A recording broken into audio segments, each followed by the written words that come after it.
पहन ही नहीं रखा है। बाइक पे पहनने के लिए दिखाने के लिए हाथ में रखता है। ओ भाई इसको ये ऊपर इधर से कुछ लगाना बेल्ट तो उतर जाएगा नहीं तो बेल्ट देखो बेल्ट इसने सिर्फ वो हवाई जहाज में पट्टी बनाते ना वैसे ही बांध रखा है। वो किससे कनेक्ट है बेल्ट? वो गिर जाएगा तो कौन पकड़ेगा उसको? अभी वो उसको बोलिए थोड़ा सेफ्टी का ध्यान रहे, क्योंकि कोई मर जाएगा फिर उसके बाद लोग जो है। हाँ।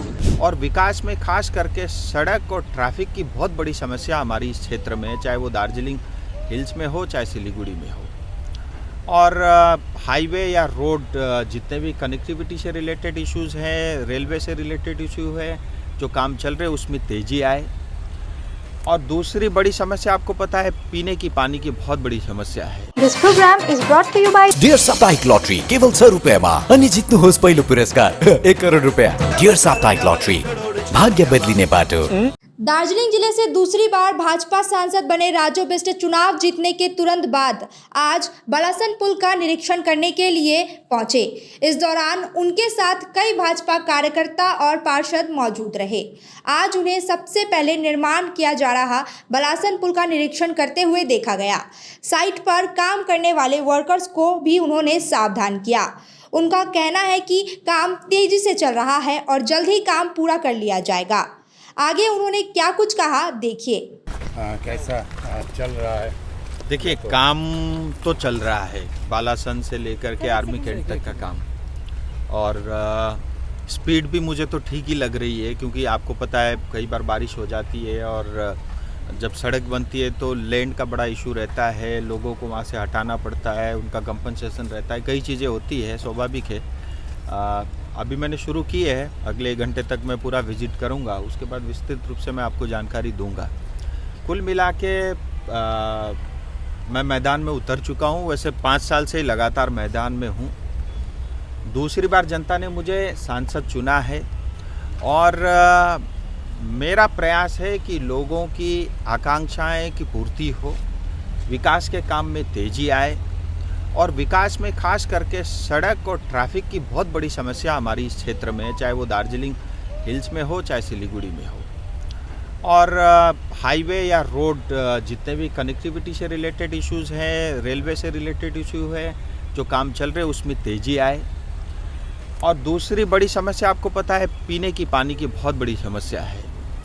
511 करोड़ रुपए के लागत से जो है सिलीगुड़ी कॉरपोरेशन में अमृत 2 का स्कीम के अंतर्गत काम चल रहा है।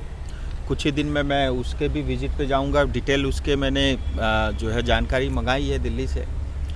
और उसके साथ ही दार्जिलिंग के जो चारों म्यूनसिपैलिटीज़ हैं, जिसमें से विशेष करके दार्जिलिंग में 211 करोड़ के आसपास का काम चल रहा है, वो सदियों से चल रहा है, 2017 से चल रहा है। अब तक भी उसकी काम की पूर्ति हुई नहीं, पूरा काम हुआ नहीं है। आज ही मुझे जानकारी में मुझे पता चला है कि बीच में काम रुका हुआ था, फिर शुरू हो गई है, जल्द वो पूरा हो जाएगा। इसके साथ ही आपको ध्यान होगा कि मिरिक और कालिम्पोंग के लिए करीब 200-400 करोड़ रुपया शहर के लिए पीने की पानी के लिए ऑलरेडी सैंक्शन हो चुका है, उसका DPR बन रहा है। और मुझे ये भी बताते हुए खुशी है कि इस बार जब मैं दिल्ली था तो मुझे ये भी जानकारी में मिला कि करशंग म्यूनसिपैलिटी के लिए भी 210 करोड़ रुपया सैंक्शन हो चुका है। 210 करोड़ रुपया करशंग म्यूनसिपैलिटी को भी पीने की पानी के लिए मिलेगी, उसका भी DPR बन रहा है। और इसके अलावा करीब 2450 करोड़ का जो है हर घर जल के अंतर्गत ग्रामीण क्षेत्र के लिए, चाहे वो पहाड़ हो चाहे तराई हो, क्षेत्र के लिए ऑलरेडी सैंक्शन हुआ है।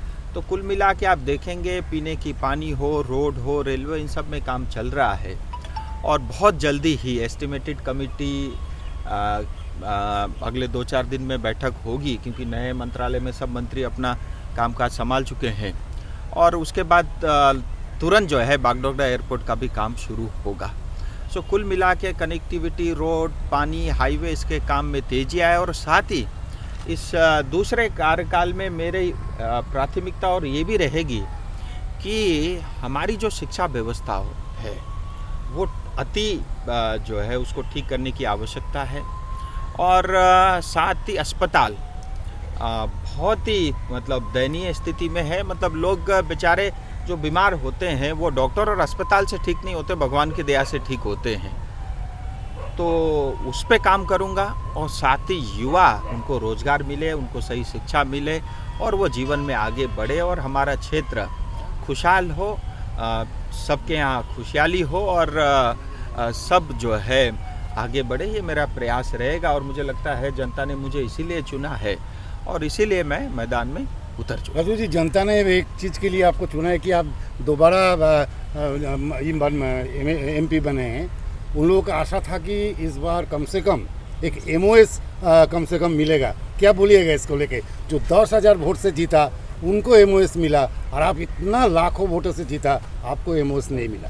MOS से क्यों मांग रहे? फिर तो कैबिनेट ही मांग लेते। ऐसा है, मैंने आपको जब मैं एयरपोर्ट से दिल्ली रवाना हो रहा था तब भी आपसे मैंने कहा था मैं इस रेस में नहीं हूँ और मुझे जनता ने उनके काम करने के लिए चुना है। सांसद रहते हुए मैं ज़्यादा कर पाऊँगा, ये मैं आपको बता रहा हूँ ना। लोगों का आकांक्षा जो है वो बताया आपको। मेरी आकांक्षा ये है कि लोगों की आकांक्षाओं की पूर्ति ही मेरा उद्देश्य है और जितना मैं जानता हूँ एक सांसद रह के जो मैं कर पाऊंगा अपने क्षेत्र के लिए शायद MOS होकर के वो नहीं कर पाऊंगा। खैर, ये सब विषय जो है प्रधानमंत्री का होता है और हमारी पार्टी की ये विशेषता है। हमारे यहाँ पार्टी में हम अपने लिए जिम्मेदारी खुद नहीं चयन करते, हमारी पार्टी नेतृत्व करती है।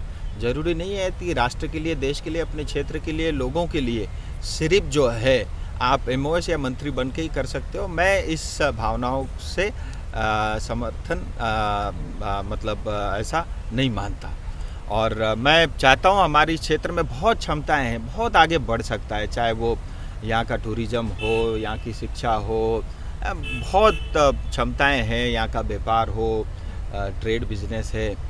सो उस पोटेंशियल को मैं आगे लेके जाना चाहूँगा और कल ही आपको पता होगा कैबिनेट की पहली बैठक में जो है 2 करोड़ अतिरिक्त घर बनाने का जो है वो भी स्वीकृति मिली है। मैं चाहूँगा कि लोगों के यहाँ अच्छे मकान बने, अच्छे घर बने, ये सब मेरी प्राथमिकता है। बंगाल के लिए पैसा क्या आएगा? बंगाल में तो पहले से ही घोटाला करके रखा है। ऐसा है, बंगाल में पैसा आता है और आना भी चाहिए और बंगाल की जनता का वो अधिकार भी है, लेकिन चाहिए ये कि सरकार को जो केंद्र की तरफ से पैसा आता है या स्टेट में भी जो टैक्स कलेक्ट होता है उसकी चोरी नहीं होनी चाहिए। समस्या वो है कि यहाँ पे जो है पैसे की चोरी होती है और इसके कारण जो है मतलब सिर्फ नेताओं के घर और उनके जेब भरने के काम आता है और ये चोरी और बदमाशी ऐसी चीज़ होती है, इसके कारण पूरा सिस्टम जो है ख़राब हो जाता है। ऊपर से लेकर के नीचे तक लोग बेईमान होते हैं और पूरा का पूरा देश का हो या राज्य का हो या सिस्टम का कल्चर ही ख़राब हो जाता है और रुपया पैसा उसका उपयोग जो है सही तरीके से जनता के हित में होना चाहिए, ना कि नेताओं के काम आने चाहिए। सिलीगुड़ी के फूलबाड़ी स्थित महाराजा अग्रसेन अस्पताल में आपका स्वागत है। 80 से अधिक समर्पित डॉक्टरों और कर्मचारियों की एक टीम के नेतृत्व में 300 से अधिक पेशेवरों की एक नर्सिंग टीम द्वारा समर्थित हम प्रत्येक रोगी को निकट रूप से देखभाल और व्यक्तिगत ध्यान प्रदान करने के लिए प्रतिबद्ध हैं। 120 से अधिक बिस्तरों के साथ हम अपने रोगियों के स्वास्थ्य को बढ़ावा देने के उद्देश्य से व्यापक चिकित्सा सेवाएं प्रदान करते हैं। Maharaja Agrasen hospital, Phulbari, Siliguri. Can you believe this? क्या आप विश्वास करेंगे? दवाइयों में 22% तक की छूट। जी हाँ, सिलीगुड़ी फार्मेसी हर मेडिसिन में 22% छूट दे रहा है। साथ ही पूरे सिलीगुड़ी में फ्री होम डिलीवरी। सिलीगुड़ी के बाहर केवल 50 रुपए कोरियर चार्जेस। ऑर्डर करने के लिए फोन करें। अब मेडिसिन के खर्चे में बचत ही बचत। मंडे टू संडे सुबह 7 बजे से रात 12 बजे तक दुकान खुली है और यहाँ 99.9% मेडिसिन आपको मिलेगी। सिलीगुड़ी फार्मेसी में पॉलीक्लिनिक भी है जहां आपको सिलीगुड़ी के बेहतरीन डॉक्टर से संपर्क कर सकते हैं। सिलीगुड़ी फार्मेसी, नेताजी मोड़, सुभाष पल्ली। Contact number 9933990001।